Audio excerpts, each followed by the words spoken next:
नमस्कार।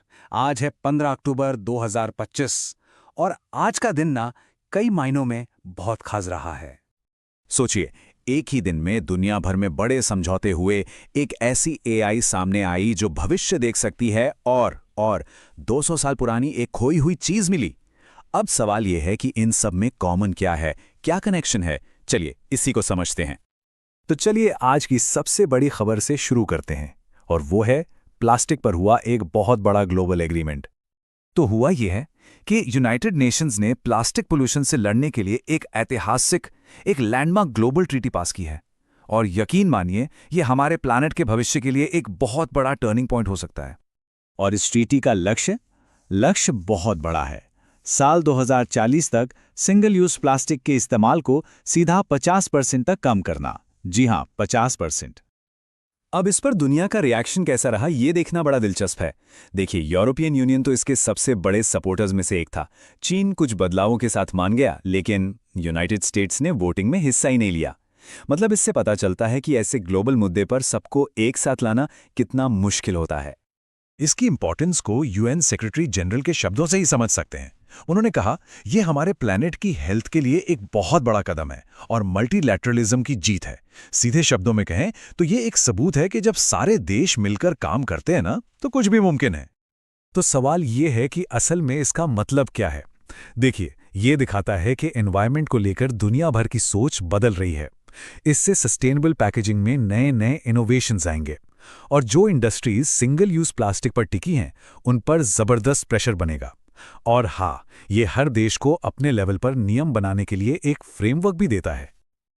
अच्छा, तो अब एनवायरनमेंट से सीधा एक जंप लेते हैं फ्यूचर टेक्नोलॉजी की दुनिया में और बात करते हैं एक ऐसी एआई की जो सच में भविष्य देख सकती है। इसका नाम है क्रोनोसिम। इसे बनाया है क्वांटम लीप एआई ने।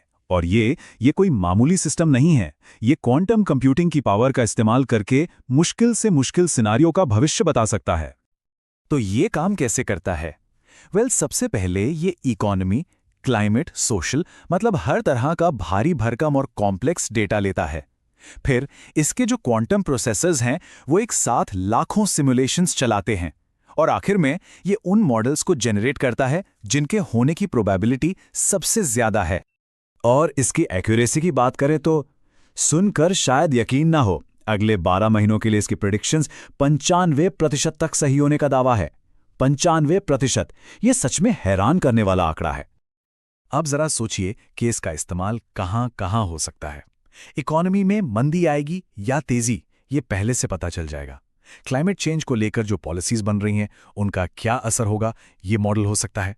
दुनिया भर में सप्लाई चेन्स कब टूट सकती हैं, ये पता चल सकता है। यहां तक कि बीमारियां कैसे फैलेंगी, ये भी सिमुलेट किया जा सकता है। मतलब इसकी संभावनाएं तो सच में अनंत है। चलिए, अब जरा इकोनॉमी की बात कर लेते हैं। क्या कुछ राहत मिलने के संकेत हैं? हाँ, एक नई रिपोर्ट आई है जो दिखाती है कि ग्लोबल इन्फ्लेशन, यानी कि महंगाई, अब धीरे धीरे कम होनी शुरू हो गई है। और जो सबसे जरूरी आंकड़ा है वो है 3.2%। ये सितंबर महीने के लिए ग्लोबल एवरेज इन्फ्लेशन रेट है। और अगर इसे ठीक से समझना है तो पिछली तिमाही में यही आंकड़ा 3.8% था।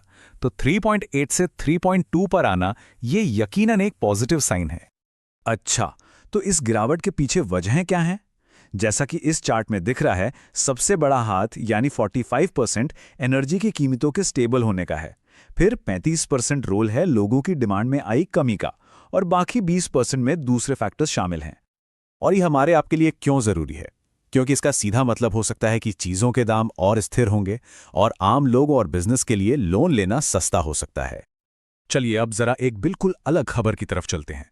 एक ऐसी खबर जो कल्चर और हिस्ट्री की दुनिया से है। एक खोई हुई सिम्फनी जो अब मिल गई है।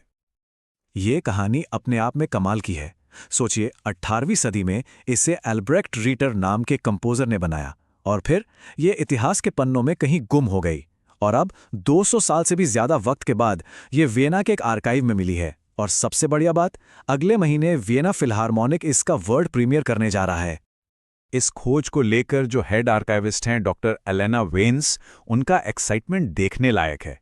वो कहती हैं, ये बिल्कुल वैसा है जैसे म्यूजिक हिस्ट्री का कोई खोया हुआ चैप्टर मिल गया हो। ये एक मास्टरपीस है। तो हमने प्लास्टिक ट्रीटी की बात की, भविष्य बताने वाली एआई को देखा, इकोनॉमी का हाल जाना और एक खोई हुई सिम्फनी के बारे में भी सुना। अब इन सब अलग अलग खबरों को जोड़ता क्या है? चलिए आज के की टेकअवेज पर एक नजर डालते हैं।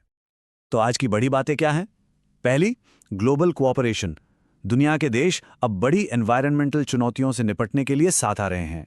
दूसरी, प्रेडिक्टिव पावर। एआई की हमारे भविष्य को देखने की ताकत बहुत तेजी से बढ़ रही है। तीसरी, इकोनॉमिक आउटलुक। ग्लोबल इकोनॉमी को लेकर एक उम्मीद तो जगी है, भले ही वो थोड़ी सतर्क हो। और चौथी, कल्चरल रीडिस्कवरी। हमारा अतीत आज भी हमें ऐसे सरप्राइज देता रहता है जो हमारे आज को और बेहतर बनाते हैं। तो आज हमने देखा कि कैसे पुरानी मुश्किलों के नए जवाब मिल रहे हैं, पर सवाल ये है कि आने वाला कल अपने साथ कौन से नए सवाल लेकर आएगा।